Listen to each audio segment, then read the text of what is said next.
This conference will now be recorded. I'm here too. Hi. Okay, great. Why don't we jump in and get started?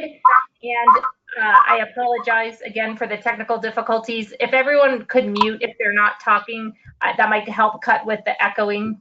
But we really just wanted to take this opportunity, Sharee and I, to be able to share with you just some of the new tools and resources that we have available at your disposal. And also, we know that on the larger monthly webinars, there's not as much time for one-on-one conversations or questions or for you to bring up any needs you might have. And so we thought that having a call like this might give us more opportunity for that type of open discussion. And so really, this call was designed as a service to you to be able to show you some of the tools that you have at your disposal that are newer, and then also to be able to see if there are more things that you're needing that could make this job easier for you. So we really just wanted to start off by saying thank you. And because of you, we're able to provide tools and support recovery for so many families around the world who are affected by disaster. And because of the great support we've gotten from our team so far this year, we've been able to help 15,000 families to start that path to recovery and to build back their lives following disasters. But we know that behind each of those numbers is a family and a story. And so we wanted to just start by quickly just sharing one of those stories with you today. So Sharee? Yes, thank you, everybody. Thank you for being on. And again, apologies for the technical troubles. So the picture we have here is of Carol. Carol lived in a house she had rented with her boyfriend, Airdley, and 3 children while building a home on their own land. This was in La Plaine, a village to the east of Dominica. She told us it was a very beautiful area surrounded by trees, vegetable patches, and flowers with very few neighbors. What I live in now is what I picked up after the hurricane, she said. I'd only just finished before Maria hit my new house. I had lived there for 1 week. A normal day for Carol would be at home, doing the usual stuff a mom would do, looking after the children. I liked being in the yard, doing my own thing. I used to grow dasheen and figs, and this was food to eat, just for the family. Because of the courtside, we plant our own food. We eat entirely out of our own land and buy eggs from our neighbors. Carol told us about the day the storm hit. Hurricane Maria was very scary, she tells us. I've never seen a hurricane like that. That is the first time I experienced anything like this. It was so big, I thought everybody was dead. The rain was pouring from 5 a.m. Carol described the moment a big breadfruit tree that fell in her garden. I thought that was the hurricane. I was looking at it and I said, that's the hurricane, because for the breadfruit tree to fall, it was very big, it was huge, and I was praying to God that it wouldn't fall on the house. The tree was heavy, it had a lot of branches, so it actually fell peacefully. That evening, Carol said she felt safe in her concrete house with all her family, so she went to bed. Waking up in the night to use the bathroom was when she realized everything was not okay. The toilet was shaking and she got scared because of the wind. She said her son ran in saying, "Mommy, your room has water coming through it."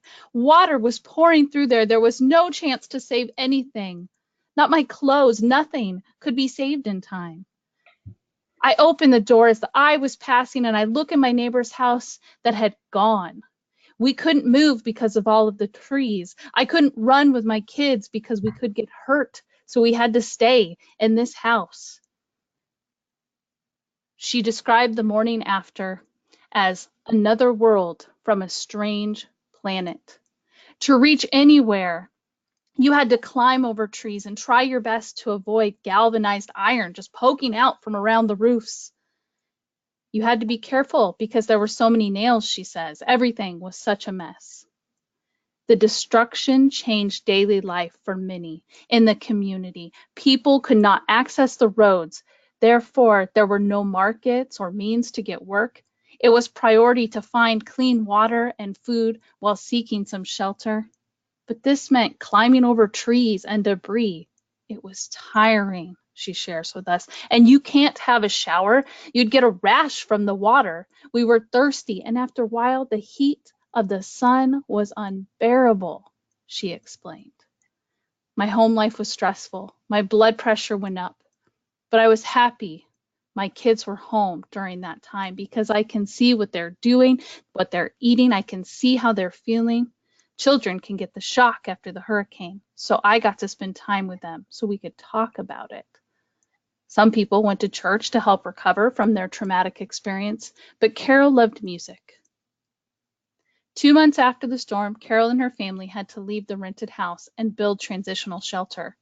Her boyfriend did not have the experience, but she said, determination is one when you are desperate. You had to learn. I had to mix concrete. I mixed like I had never mixed before. Carol was not living in the shelter box tent, but it is the only place that she owns which is watertight. Receiving the shelter box tent changed my life in a big way because it doesn't leak, so now I can use it to store important things in it and my clothes. 9 months on, Carol says she feels much more relaxed. Her kids are back to school and the community is back to normal by far compared to some other islands. She says, when I watch things going so quickly, here everyone is getting their roofs done, but something about it since Maria. I feel nicer, feel good about something. Everyone's getting their house done, and it's even stronger. Thank you, Sharee. So for Carolyn and so many other families like her, that's really why we're driven to do this work. And as another hurricane season is upon us, we want to be able to have the resources to be able to help so many more families in these types of situations. And so we just wanted to share with you all some of your successes from this year. Your region is in so many ways setting the bar as high as it is for the rest of the nation. And so many other ambassadors across the country look to you for these awesome best practices and great things that are coming out of the kind of Northwest and Northern California. And so this year so far, you guys have recruited 10 new ambassadors. And I know some like Janine are on the phone with us today. So congratulations and thank you. You've put in 557 activity hours and raised a total of $167,000 this year, which is $40,000 more than at the same time last year. So I know you guys are all muted, but take a moment and applaud or pat yourselves on the back, and I will do it in person next time I see you. But thank you for that incredible effort. This just shows the region that you all are a part of. So Alaska and then Washington and Oregon, as well as sort of Northern California and part of Nevada. And the reason we've drawn the areas this way is so that it aligns with Rotary zones, since so much of our work has to do with making sure that we're at their conferences and aligned with their zone institutes. And so that's kind of the reason behind the madness here, but this is the territory that you all cover. And if you're ever wondering who the other ambassadors are within your area, we do have an interactive map that's available on the portal that actually shows all of the other volunteers, and you're able to zoom in on this map and also to click on any of the icons and see the name and contact information for the other ambassadors who are around you. So that is a new tool that we wanted to make sure to point out to you. And depending on what type of icon the person has, shows whether they actually have a demo box or if they're a liaison or if they're an ambassador, but one that doesn't have equipment. And so all of that information is at your disposal.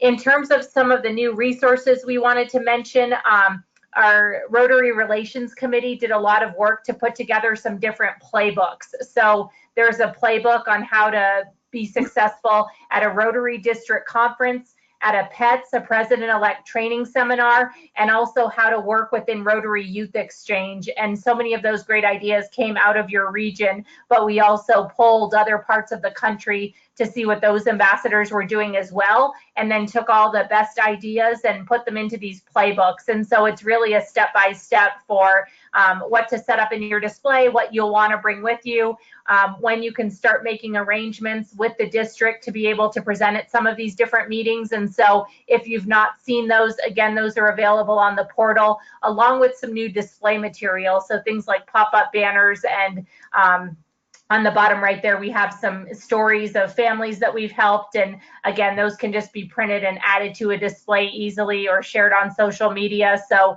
a lot of those resources are available to you. So this is what the restructured portal looks like. So I know we have some ambassadors who are very familiar with this, but for those of you who might not have been on in a bit, Sharee does a great job of updating every week the slide that has our current deployments, and then any new resources or information we have, we're diligent about putting onto here. So there's information, there's a handbook you can access, there are recordings of past ambassador webinars if you've had to miss a call. There's the schedule of when those future calls are. There's a lot of in-depth data and reports, and we're going to just show you a quick look at what some of those look like, but know that you can come here to the portal to be able to access those. We also have, for those that might not be a part of it, a very active Shelterbox Facebook page for our ambassadors. And so if you are on Facebook but not yet on the page, I know we have a few ambassadors who are not a part of this group, and I would encourage you to join, just because for the very most up-to-date information available as storms are breaking or as we're going out on different deployments. The moment we have information, we really try to be diligent about putting it on here. And so it's a great place not only to get those up-to-the-minute updates, but to also share ideas and information with other ambassadors from across the entire country. Sharee, do you want to walk us through kind of this next tool and resource that we have for folks? Absolutely. So as you might know, some of you being Rotarians, Rotary has many layers, and we wanted to create a tool that would help you navigate the different layers of Rotary and the Rotary year. So coming out soon will be this Rotary District Annual Planner, and it kind of walks you through the different things you should be thinking about, whether it's how do you create awareness for yourself as a Shelterbox ambassador or for Shelterbox in general. You'll see some examples there, and you have the option to write your own, but if you even do those examples, you're doing great.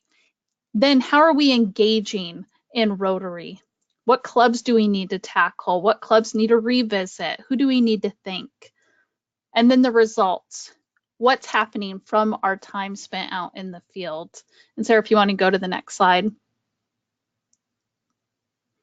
So to help you along a little bit, we've kind of done this general Rotary calendar about where Rotary events might be taking place in the year.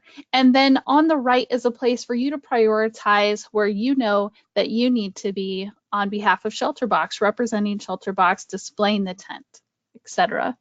And then finally, this last slide here is kind of a goal worksheet, something you might see in a planner if you're a planner person. It talks about the money that you were able to fundraise the year before, maybe what your goals are this year, clubs that you know you need to visit, whether it's somebody that's not been touched by Shelterbox so far, or maybe somebody you know that just really needs an update, and then a checklist on the right-hand side to help kind of get you there. We have touching base with that district governor, the district governor-elect, the district governor nominee. The further out you can build those relationships and get their support for Shelterbox, the easier it will be to deepen your roots within the Rotary community. And then, of course, if you can, getting into the district newsletter as well. Yeah, and we know a lot of the folks on this call are already doing this organically, but if you're the type of person that really wants to kind of map everything out for the year and really want to make a plan, this is just a tool to help you to be able to do that. And you guys. Then there's some additional ideas on this page in terms of thinking about, are there things that I need to make myself a better presenter? Do I need to look for a mentor who can coach me? Maybe setting calendar reminders around those key events. There are just some different ideas that we've taken from, again, some successful ambassadors from across the country. And then there's resources for where you can find stories like the ones that Sharee shared with us earlier today, if you're looking to add pieces like that into your presentation to strengthen your talk. So are there any questions about any of those resources or tools that we went over? And feel free to unmute or raise your hand or put a question in the chat box. Sharee, this is Bill Woodard. Could you go back to the first page of the planning or the planner? Yep. Okay. Actually, it would be the second page. I'm sorry. No problem. Talking about the general Rotary calendar. Um, this, I believe, is really the most important piece of the whole packet.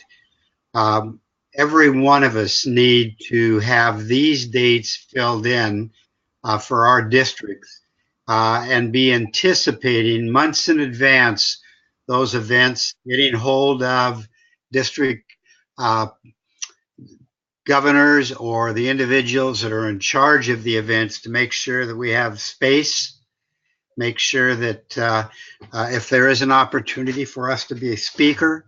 Um, but here is really, to my way of thinking, the core of what we do with Rotary. And putting the dates of these events in for the year, because the district governor and his office know them now.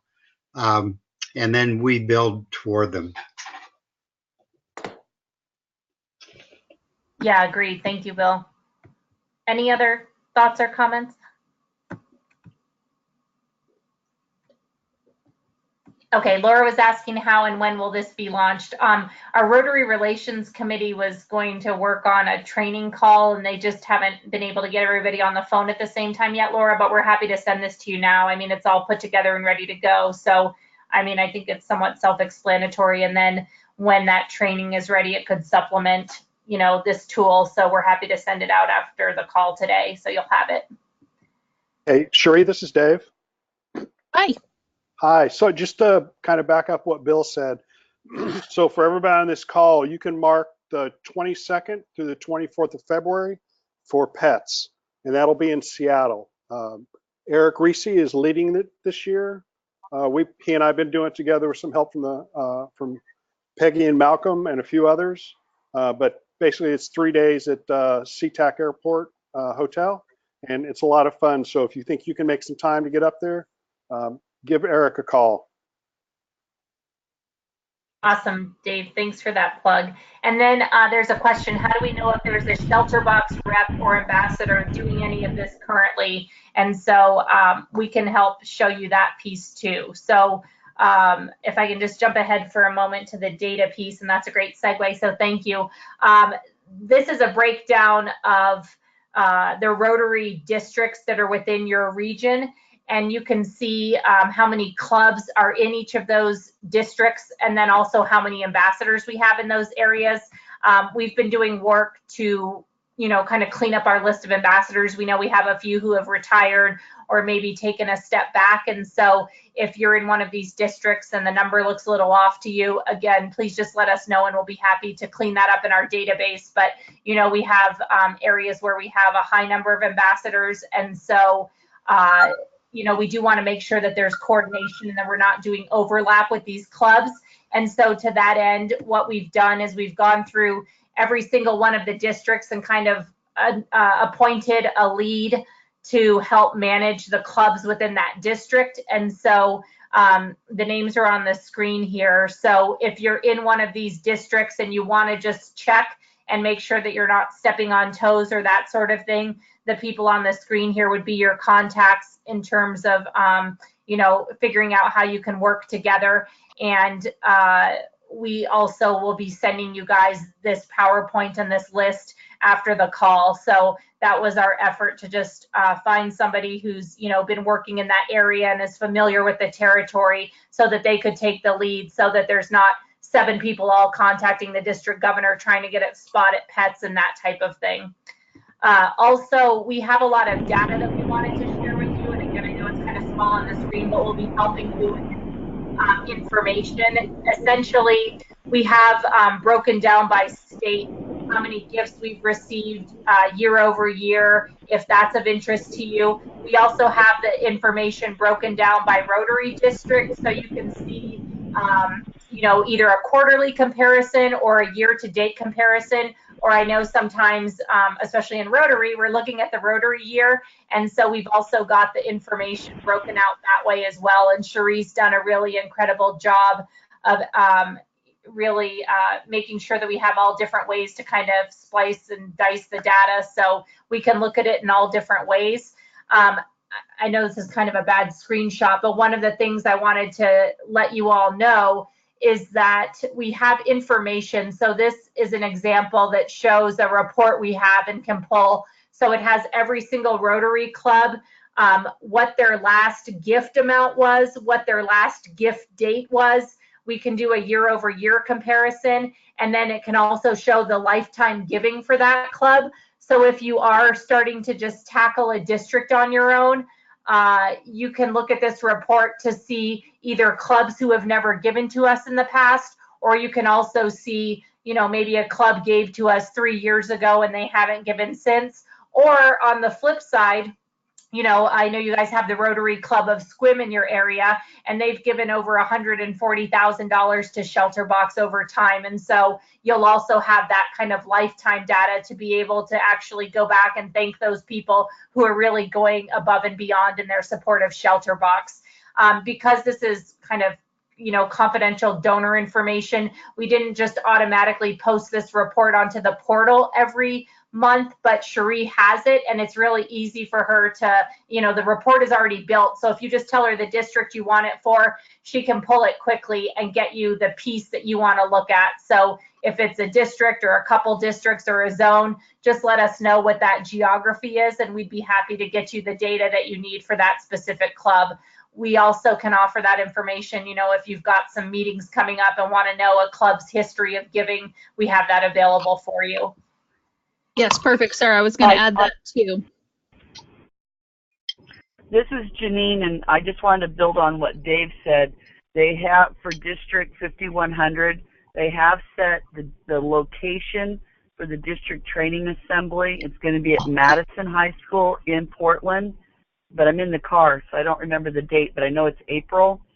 And the district conference is going to be in May, and it's going to definitely be in Bend. And I know that's outside our district 5100 geographical area, but that is where they're going to hold that district conference. So again, to build on what Dave said, if you can get those dates into your calendar now and maybe look at who can descend upon those locations to promote. Awesome. That sounds great. Yeah, we'll get that added to the calendar and then just send an email out after this with those various dates and then see who can volunteer for what. Does that sound good? Sarah, this is Bill. Going back to the question in regard to how do we know if there is a Shelter Box rep doing something currently? I'm a little bit premature in announcing it because it hasn't been completely formalized, but I'm going to go ahead anyway since we've got so many on the line. And Peggy Carlaw has agreed to manage the activities in District 5110. So any of the ambassadors in 5110 should coordinate their activities through Peggy. And if they've got suggestions or ideas or whatever, again, just bounce those off of Peggy to make sure 5110 is moving in sync. In 5100, we're going to do the same thing. And Laura Helmer has agreed to fill that role up here. So in 5100, again, if you have an idea, a suggestion, if you've got a concern about whether or not a district event is being held or if we're participating in it, please work through Laura so that we are all moving in sync. Questions? Bill, this is Janine. There is a large convention that's coming, and it's kind of descended upon District Governor Larry Hatch with not a lot of warning, but it's the Rotaract, the Big West Rotaract Convention, and it's going to be again in October at Portland State, and I think they're anticipating like 2,000 Rotaractors. So if Laura or you want to email me offline, I'll give you some of those details. Again, I'm in the car, so I don't have them available. Okay, I'm going to ask Laura to do that. That is terrific news. And obviously, we're talking about having a meeting of District 50, well, of the Pacific Northwest here in Portland, the end of October, 1st of November. This could influence the timing of that meeting. So thank you for bringing that up. Hey guys, let me jump in here for a second. This is Dave in Seattle. So we in Seattle have done the Big West Road Rack for the last couple of years, and this year it's in Portland. Please loop in Eric Reese because he has been working on that.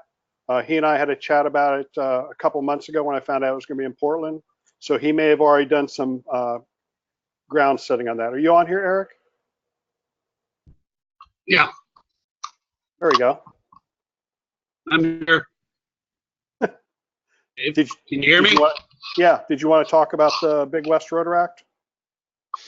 So basically what has happened is that Sue Schwartz that handles Rotaract, is it Sue? No, it's Sue. I'm sorry if I forgot her last name right now. Who handles Rotaract or has handled Rotaract, has put us in front of the people that are handling Rotaract or the Big West event. I have not heard back from them, but I also understand they just had a big event, I believe, in California. So I will follow up and see where we're at with that. But I'm sure it's going to require more than a couple of us to be there for that event. So I appreciate the input, Janine, and we can talk about it offline. Eric, that's terrific news. Again, make sure that Laura's kept in the middle of this too, if you would please. Not a problem. Thanks, Eric. Awesome. Thank you, guys. The other thing I wanted to mention is, obviously we like to have a tent set up and be able to pass out information, but really what we're striving for is also, we have incredible speakers who are happy to be part of a general session, either somebody who travels or one of the ambassadors or SRTs who's there within the region. We also have some great breakout session content now. We have a great session that Dave and some others led around high stakes leadership that was done during the Rotaract pre-convention this year at the international convention that took place in Toronto. And it received great feedback and was incredibly well attended.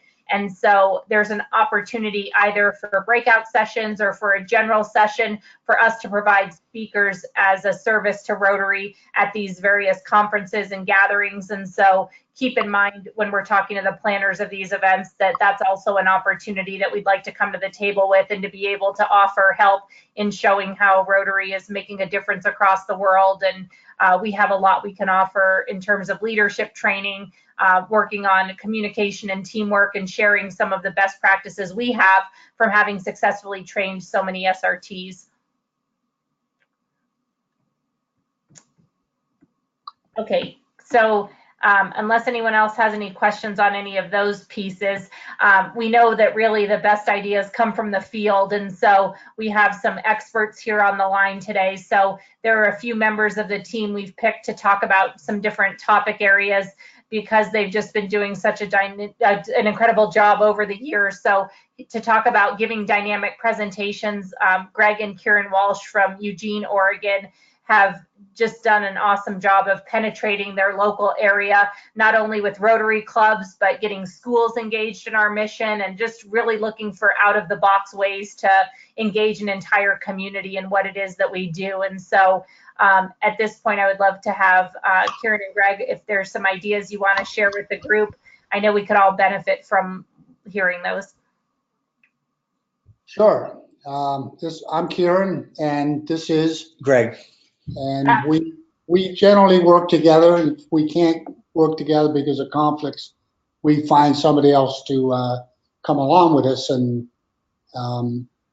we do ours a little different than most people do because we try to inject a lot of humor into it. And I guess a lot of people may already know that Greg and I came up with the idea of putting the tent in the doorway. We always bring a tent. We always set it up. and we try our hardest to put it in the doorway so everybody coming into that meeting has to go through the tent. And we generally try to block them for a few seconds and just get them to feel what the tent, the temperature is in the tent and how quiet it is before they go on. And if we find out in the meeting that somebody didn't get into the tent, we're not shy to chastise them and tell them, well, on your way out, go through the tent. So we feel that the tent is the most important thing. It's more so than us speaking. So we tend to give a little background about Shelter Box, and then we tell them that they're free to ask questions at any time during our presentation, because we don't want to get up there with a monologue for 10 minutes apiece and then have people ask questions when somebody had a question that came up early and then they forgot it. But we try to get their question to push our next part of the presentation. And we include them all. And if there are no questions, we'll point to somebody and say, well, you look like you got a question. Come on up. And so basically, we interact with the crowd. We get them excited about it. And then at the end, we make a pitch for the money. We say, you know, we're here to create an awareness. We're here with the tent, thanking you for your donation to Shelter Box. That's the clubs or people that have already done it. And hoping that we'll get a present or a donation out of the club. And if not today, then in the near future. We ask them to make it part of their giving process. And we try to talk with the club president before or after about Shelter Box and how clubs can help out. And we just go from there. I think it's very important to include everybody. Oh, I didn't include you, Greg. Go ahead. Well, you said it was important to include everybody, Yeah, but me. Yeah, right? but you know what I mean? Anyway, I was going to just mention that I think you covered the waterfront. The more interactive and the more active and that we are, I think the more successful we've been. And I don't think we've ever been to a presentation where people haven't been responsive, so it's kind of a neat thing. But anyway, I think one thing that I felt has been important too to us is the fact that we try to do our best to explain to them the difficulty out there in the world and try to describe circumstances that are typical for where Shelter Box goes to help out, and just what those conditions are and how we understand how it's a little difficult to empathize when we don't have those circumstances much particularly in the Pacific Northwest. And I think that's maybe a little helpful to bridge between the good work of Shelter Box and why it exists. So anyway. Yeah, we try to also steer the discussion towards the needs of the particular community we're doing the presentation in. For instance, we're out on the Oregon coast. A lot of people are very aware of tsunamis. So we talk about tsunamis and flooding. When we went down to Ashland and Grants Pass a few years back, Medford, Grants Pass, we focused on forest fires and flooding. And of course, if we get hit with an earthquake up in the Eugene area, they're going to get hit down in Medford or south and north. We went up into the eastern Oregon or up in the Bend, south of Bend area. We talk about landslides and blizzards and windstorms and we get feedback from the people. A lot of people do have disaster kits, and we also tend to wrap every meeting up with a statement. Remember that when a disaster hits, that help always comes from the outside. It may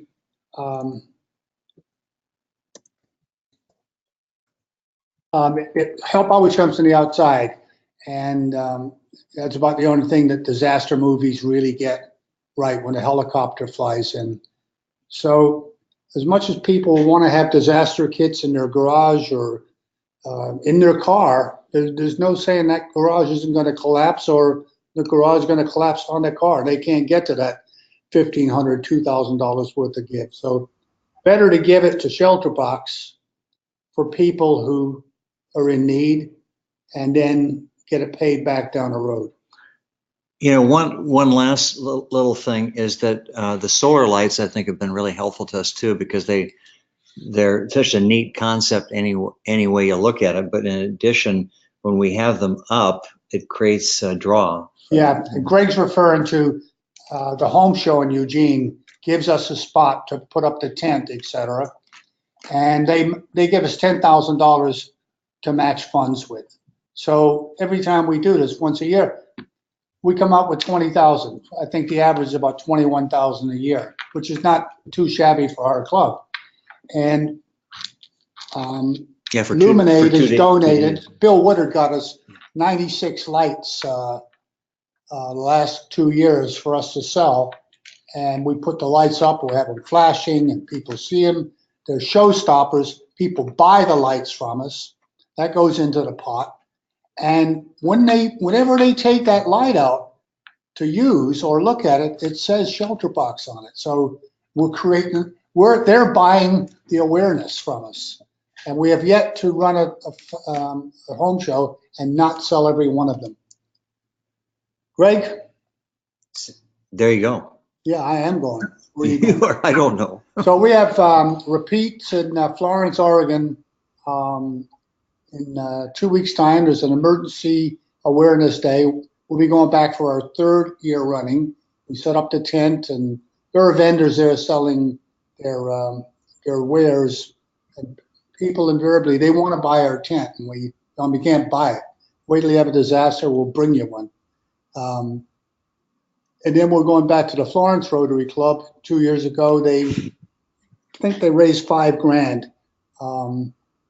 $3,000 at one meeting with a hands up. And we presented to them 3 times that year. So anyway. So you can see the difficulty here. We have this little competition before we do presentations. Who's going to speak first? Because the other one might as well sit down and listen. Yeah, right. That's true.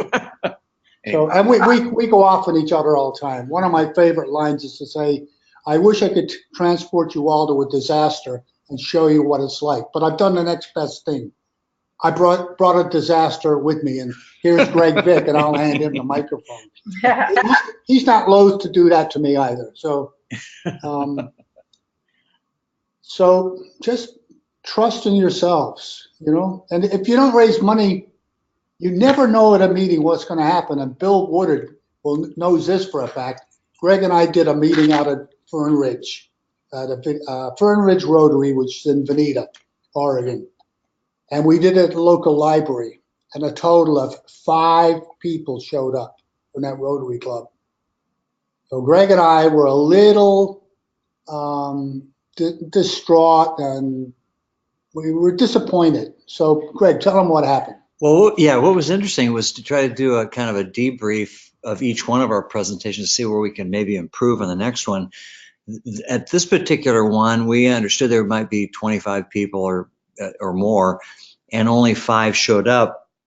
And we were saying to ourselves, geez, we can't allow this to happen, because we chase all over the state and we can't afford to just speak to 5 people. We gotta ensure somehow that it's a greater number, so we have a bigger bang for the buck. And so we go away from the meeting, like as Karen said, a little distraught and disappointed, only to find out, the way I understand it, is that I think it was the wife of one of the most important, or a very important Sea Mercy person, who Sea Mercy is a club or group of people in the around Australia, I guess. South Pacific. Yeah, South Pacific, that have banded together, and they all apparently own expensive yachts. But the theory of their club is to provide emergency aid and transportation. So because of our little meeting in Veneta, or at least partially because of that, I think subsequent there was a I think, a meeting, maybe it was a home show here in Yeah. Eugene, and Bill Woodard and Karen had a chance to talk to, or to further explain what we were doing to that person.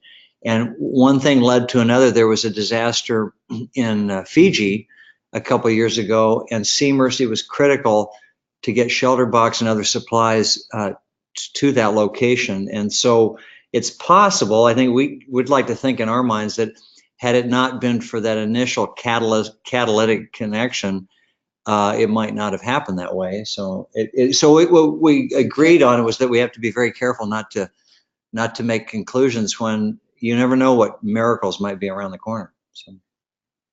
Yeah, I think exactly that. You guys have done such an awesome job spreading the word, and we've seen kind of the ripple effect throughout our entire organization. So thank you to our dynamic duo there in Eugene, and we'll be sharing these ideas with our future colleagues.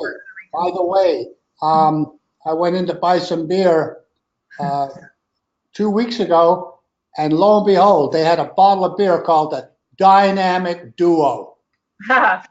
Well, I'm going to buy you guys both one next time I see you. And then we are working with Luminade, and they're trying to put together some packages for us where clubs or ambassadors could buy a set of lights at cost and be able to sell those and then give the proceeds back to Shelter Box. So know that that's in the work. It's just been kind of just figuring out some tax things and stuff like that with them. But that's something that we're working on and hope to have ready for everybody soon as well. And it was inspired by what you guys have done there in Eugene. So thank you. You're welcome. You're welcome. Awesome. And then at this point, I know Dave was going to talk a bit about making the ask and how he follows up with clubs, and he does a good job of, catching up with the clubs after the fact. So Dave, what advice do you have to share with the crew today? And Dave, you might be muted.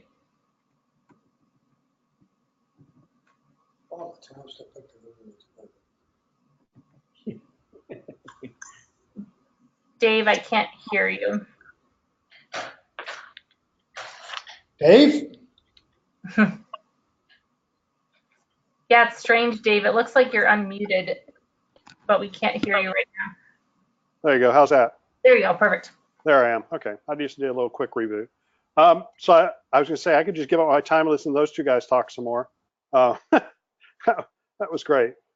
So I think the first thing I want to do really quick is just, for those of you who weren't on the call yesterday, Sharee put me on the spot to talk about one thing. And the one thing that I always do before I walk into a Rotary meeting is look at their website and see where are they spending their money. What do they support as far as things outside the U.S. or even things inside the U.S.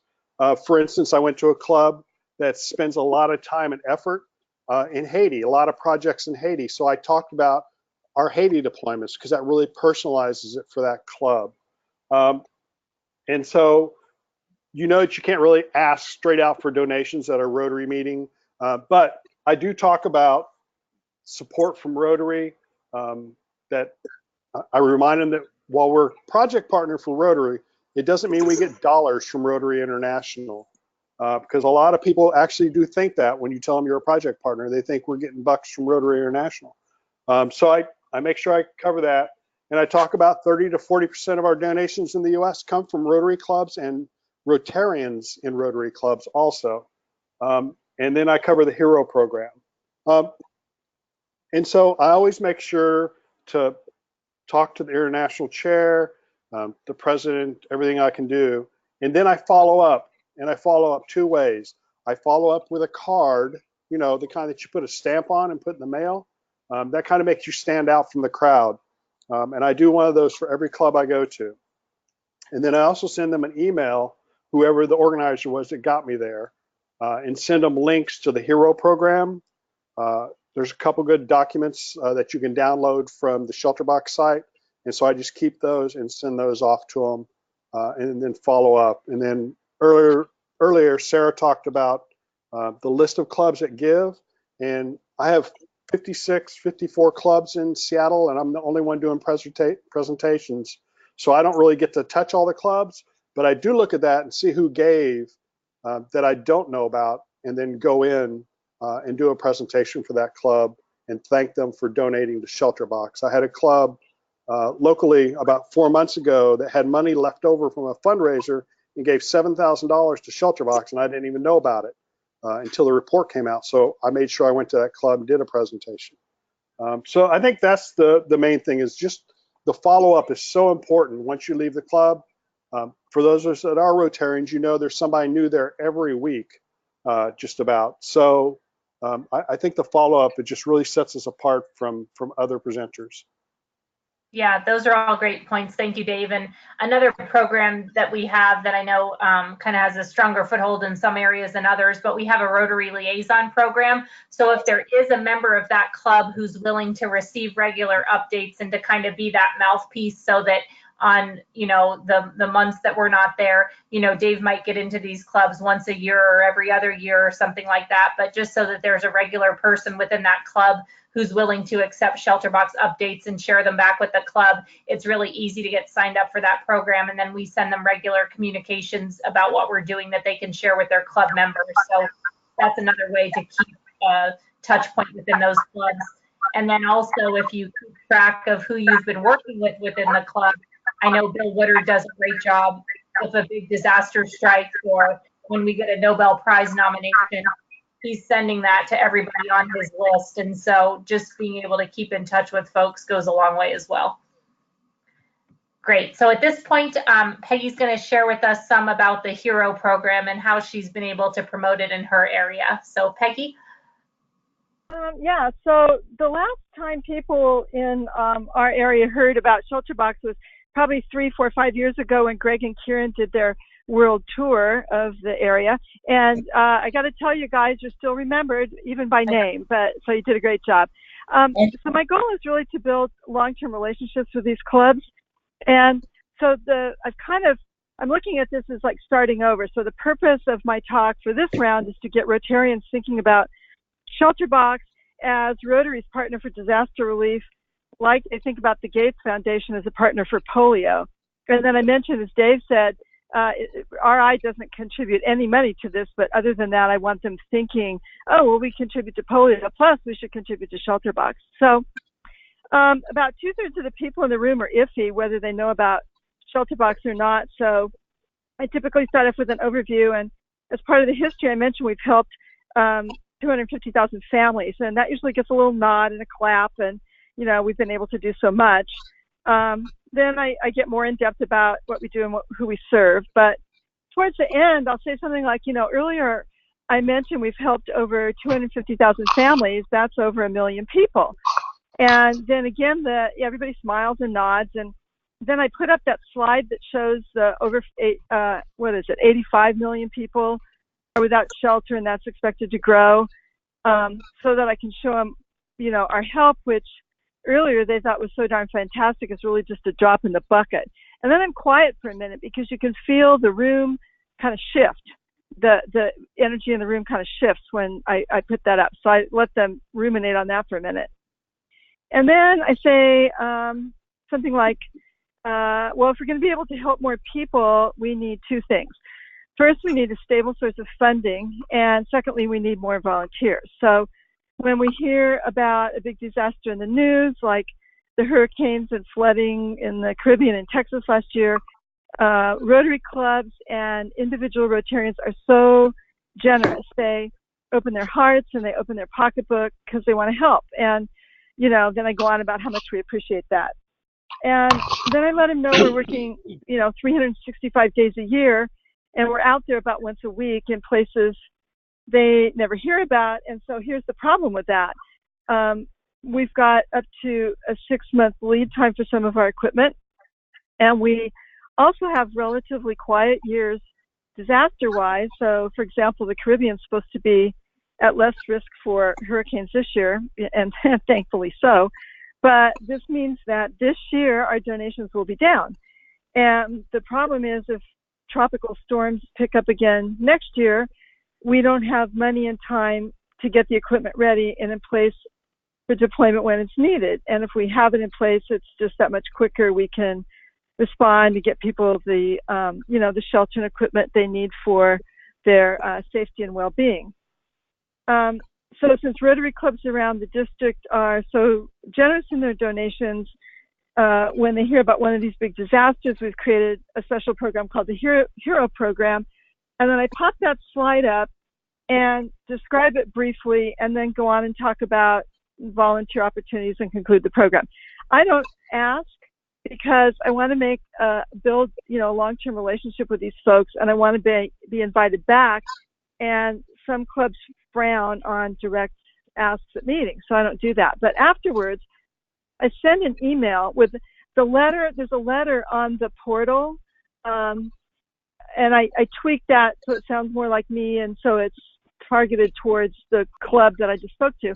And I also send the hero form, and I fill that out, especially with their club number, because I don't want them to have to sit in somebody's desk while they find that. And I send those by email to the president-elect, and the president nominee, because it's going to affect their budget. And then I copy the liaison if we have one.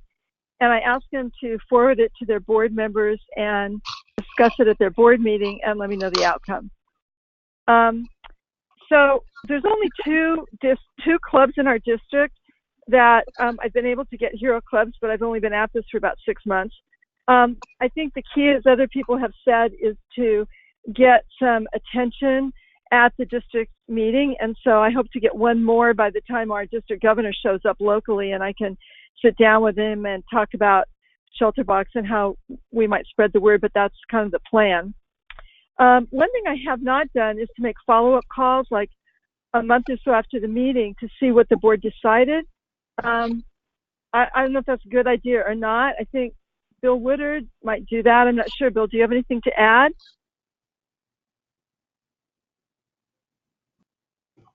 Peggy, thanks for asking. First of all, I'm sitting here making notes in your presentation. You're doing a heck of a job, and I compliment you and Malcolm. There's some things here I picked up. But in terms of follow-up, yes, I try to follow up with a club a couple of weeks after I've been in the club, because they've typically had their meetings by then. And I just do it in a casual way. Again, reiterating how much I appreciate the opportunity to have spoken to the club. If they've got any questions in regard to the Hero program, feel free to contact me. And then when I see them in district conference, I have just a quick conversation on it as well. I play the theme or the card that the Hero program is simply a sustaining membership program that works to the benefit of the club by allowing this year's president to plan for it, next year's president to plan for it, the following year's president to plan for it, helps them build it into the budget, and it helps us, as you said, build our inventories in anticipation of an event. But again, to your question, simply, I do follow up in the most appropriate way for the club or the relationship, and it's generally just a soft touch to see if they've got any questions. Okay, awesome. Thanks. So that's it for me. Thank you both. Great points there, Peggy. Kieran here. Can I add something, Peggy? Yeah, please go ahead. Sure. Greg and I have known Bill Greil, our current DG, for quite a long time, and he's got big plans I got big plans for you at district conference next year in Coos Bay, North Bend. So we'll be definitely involved with that DC. And another thing we're trying to do now when we go to clubs is we're asking them to let us come back for their annual auction, put up the tent, and get a raise the paddle for Shelter Box, and hopefully we can pull that off. Okay, great. That's so it. We'll be in touch about the district conference because we've chatted with them as well, so let's coordinate our efforts. Okay, good lady. Awesome, thank you guys. Yeah, and I've been kind of working my district here, and I think it's nice to get some of the clubs on the Hero program because then it buys you a bit of time. You know, a year goes by fast, and so if you have people set up to kind of have that yearly giving coming in, it can buy you a little space between when you're having to be back there for another presentation too. So I think it helps lighten the load a bit for the ambassador also in terms of, yeah, when you're needing to go and revisit and everything. So great ideas. Thank you. So I'm so sorry that we're running over. I know we got started late. I'm happy to stay on. I just wanted to be respectful of everybody's time, but we've got the line open and are happy to still share ideas. We're just at the part of the call where we just wanted to get questions and answers from you all. So are there any things you guys feel, oh, sorry, I'm sorry. Bill, do you want to talk about volunteer recruitment? I'm jumping ahead of myself. I know as we're looking to grow our ranks, you've done an incredible job of helping bring on and mentor some new ambassadors within your region. Anything you'd like to share with others as they're out in presentations and what to think about? Maybe that Peggy again has been helpful here, Bill Grell and Kieran, in shaping a district governor to where he has been proactive in helping solicit volunteers through his assistant governors. I went to Bill a few weeks ago and asked if we could be in his newsletter and let the district know we needed some help. He said, you know, I'm not sure that's the most effective way to do it. He said, why don't you let me chat with my assistant governors in those communities where you want ambassadors, and let's see if between us we can't come up with something. I sent them the job descriptions and some information. Literally within 2 days of Bill contacting his assistant governors, we had an ambassador in Corvallis, Oregon, and one in Bend. We've been trying for years to get one in Bend. So again, use the Rotary network. If your Rotary or if your district governor is supportive, let his people who are a lot closer to the ground be the ones to carry the message. That's it. That's a great tip, Bill. Thank you. And I know we have an ambassador in Denver who's recruited a lot of people this year too. And he said he always talks about our need for volunteers in the middle of the presentation. So it's not kind of tucked in at the end when he's might have lost some people's interest or some people had to get up and leave, but by talking about it in the middle and really emphasizing that we are actively looking for more people to join our ranks and that's how we're going to be able to serve more families. That's something that he said has worked really well too. So just another quick idea there.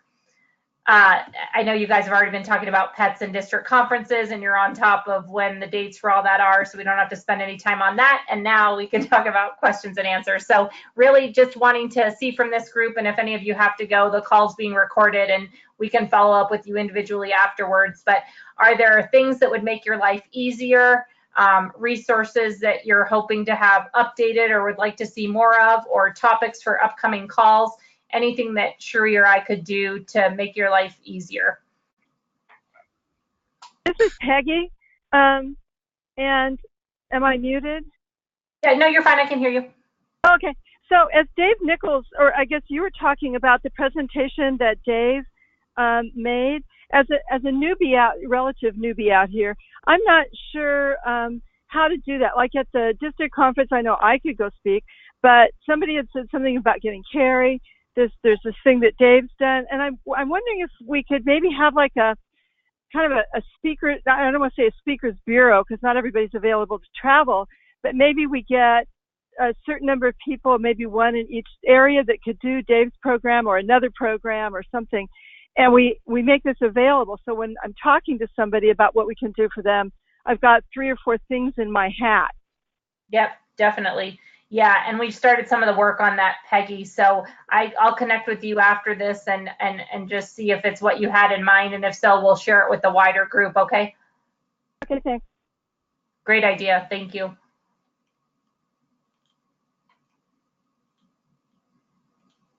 Other questions or bits we didn't cover or things you guys could use?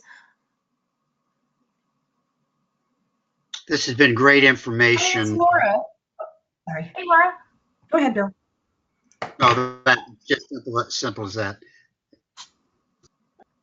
Cheers, Laura. I just wanted to, on a very small level, I'm anxious to get us uniformed again, and hope that there's progress being made. I'm sure there is. And by uniformed, I mean the super cool shirts. Mhm. Yes, Sharee, there's a nicer vendor we found, right, for polo shirts and stuff like that. Yes, so my samples are on their way. I have to see the samples in person and approve them before Queensboro can go live with our store. But I tell you, we're within weeks away from blue Oxford button-up polos, you guys. Or blue Oxford button-ups Yeah. and polo shirts. It's going to happen, everybody. I'm on your team. Yay! Thank you. You're welcome.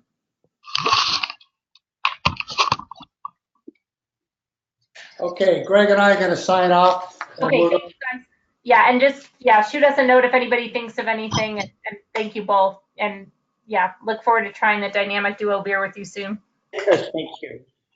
Thank you guys. Thank you. Okay.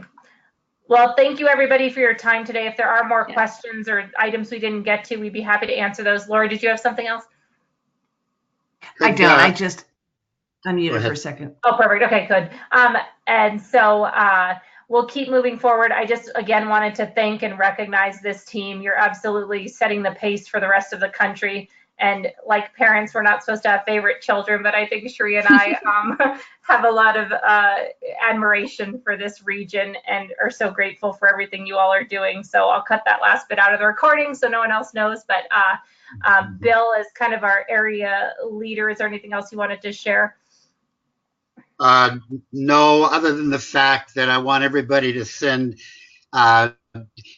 Terry Jolly a note of congratulations. She had her first presentation yesterday at a Portland Rotary Club, and I understand through the grapevine it went very well. Woohoo! So, way to go, Terry. thank you. Great job. Okay, thank you, Team Awesome, and we'll be talking to you guys soon. And please let us know what more we can give you. We'll follow up with the notes from this call with the PowerPoint slides and data, and also things like the Rotary Planner that we showed you, and then Peggy, the Speakers Bureau idea. So thank you, everybody, and we'll talk to you soon. Thank you, everyone. Bye-bye. Bye.